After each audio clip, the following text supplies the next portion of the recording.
सल्तनत का यौम तासीस फाउंडेशन डे 677वां फाउंडेशन डे आज यहाँ पर मनाया गया।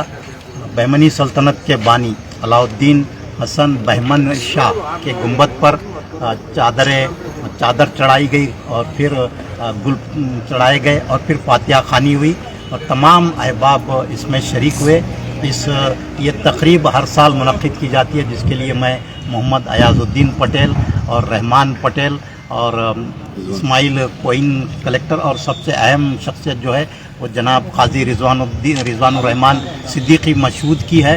इन लोगों की दिलचस्पी से हर साल ये यौम तासीस के मौके पर यहाँ पर फातिहा खानी का एहतमाम किया जाता है।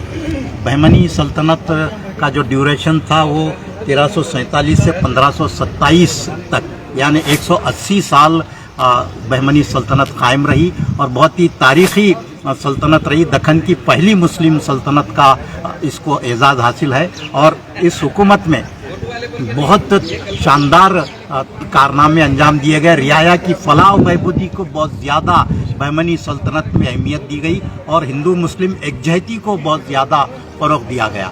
मैं अलाउद्दीन हसन बहमन शाह की हुकूमत पर 677वां फाउंडेशन डे के मौके पर गुलबर्गे के सभी दानिश्वरान, हिस्टोरियन और जो आर्कियोलॉजी मॉन्यूमेंट से मोहब्बत रखने वाले आज सारे लोग आए हुए हैं गुलबर्गे के गुम्बद पे ज़ियारत के लिए।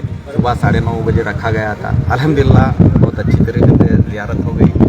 आज यकीन मानेंगे ये जो भी लोग हैं हम बुलाने से नहीं, ये खुद अलाउद्दीन हसन बहमन शाह का इन्विटेशन था हमारे को, उनकी मोहब्बत थी। आज आके हम एवरी ईयर हम यहाँ बहमन शाह के गुम्बद पे आके ज़ियारत करते हैं। यानी तारीख़ भूल नहीं सकते, यकीन नहीं मानेंगे। तारीख़ के अगर पन्ने पढ़ेंगे तो इनका कंट्रीब्यूशन बहुत बड़ा कंट्रीब्यूशन है, बहुत बड़ा कंट्रीब्यूशन है। यकीन नहीं माने आज कितने भी जनरेशन है आज उनकी तारीख़ मालूम होने के बाद आज जो ये गुलबर्गा देख रहे हैं, खालिद गुलबर्गा, इस गुलबर्गे को गुलबर्गा बनाया ने अलाउद्दीन हसन बहमन शाह। आज जितने भी हम अकीदतमंद लोग हैं, सूफ़ी कराम के हो, यहाँ पर नियर अबाउट गुलबर्गे में 300 सूफ़ी कराम है गुलबर्गा डिस्ट्रिक्ट में, और इन सारों को सूफ़ी कराम लोगों को बुलाने में बहुत बड़ा हाथ अलाउद्दीन हसन बहमन शाह के। जैसे कि दिग्गज सूफ़ी हज़रत शेख सिराजुद्दीन शाह जुनैदी साहब को करची से इनको वो बुलाया गया, इन्विटेशन दिया गया। और फिरोज शाह बहमनी के परेड में हज़रत ख्वाजा बंदा नवाज गैसूरत रहमतुल्लाह अलैह ताला को उनको इन्विटेशन दिया गया, वो आके यहाँ बसे हुए। यानी सूफ़ी कराम से आप दीन का काम करो और हम दुनिया का काम करते हैं। इतना सेकुलर बादशाह, ये सूफ़ी बादशाह है, ये सूफ़ी बादशाह है। इसलिए आज देखिए कई गुम्बदें हैं गुलबर्गे में, 120 गुम्बदें का हम रिसर्च करके हमारी एक बुक मॉन्यूमेंट साहब गुलबर्गा बनाए हुए हैं। देखिए आज की किन किन गुम्बदें, कैसे कैसे गुम्बदें हैं, हाड़ पड़े हुए हैं, लेकिन आज ये अलाउद्दीन हसन बहमन शाह का कंट्रीब्यूशन है जो हमको खींच लेके आया। यहाँ पर आने की वजह इनका कंट्रीब्यूशन है गुलबर्गे के लिए, जो कंट्रीब्यूशन था।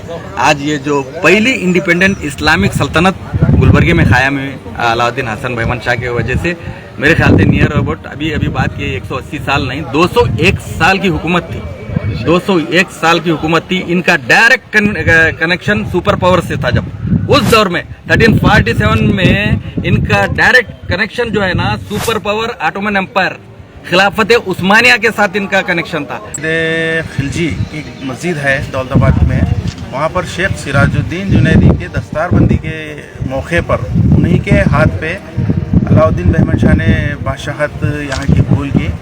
और ये हिस्ट्री में इतनी सॉफ्ट ट्रांसफ़र ऑफ पावर हुआ है कि कहीं पर नहीं लिखा जाता कि एक बादशाह को इतने आसानी से जो है ना तख्त नशीनी किया गया था ये बहमनी की। क्योंकि इसकी वजह क्या है, ये सलातीन बहमनी ये सूफ़ी बादशाह थे, बादशाह में भी सूफ़ीज़म और ये 5 वक्त नमाज और तहज्जुद गुजार बादशाह थे।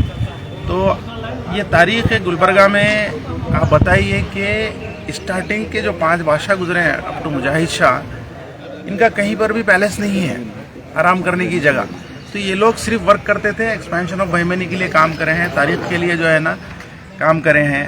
और दूसरी बात ये कहता हूँ कि 3 अगस्त 47 को जब 1347 AD में जब ये बुनियादें रखी गई थी, तो दौलताबाद में आप जो है ना बादशाह बनने के बाद गुलबर्गे को एज ए पाए तख्त आपने चुना है शहर को, और आप वहाँ से दौलताबाद में थोड़े दिन में ही जो है ना गुलबर्गा को वापस आए और यहाँ पर जो है ना बहमनी की कैपिटल जो है ना गुलबर्गा को बनाया और उसका नाम एहसानाबाद रखा।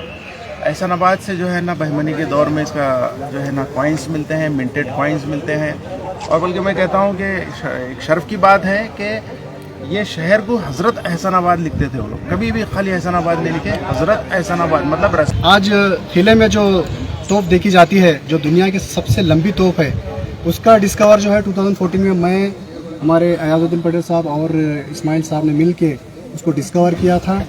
तो आज सारी दुनिया में जब भी अगर आप गूगल में सर्च करेंगे वर्ल्ड्स लॉन्गेस्ट कैनॉन, तो वो हमारे गुलबर्गा का जो बहमनी फोर्ट का जो तोप है वही आपको नज़र आएगा। लेकिन अफसोस की बात यह है कि 10 साल के डिस्कवर होने के बाद भी जो है, जबकि हम आर्कोलॉजिकल सर्वे ऑफ इंडिया हो या फिर डिप्टी कमिश्नर है या फिर इंचार्ज मिनिस्टर है, सबको हमने जो है इसका रिप्रेजेंटेशन दिया था, लेकिन उसके बाद उसका फॉलोअप नहीं हुआ।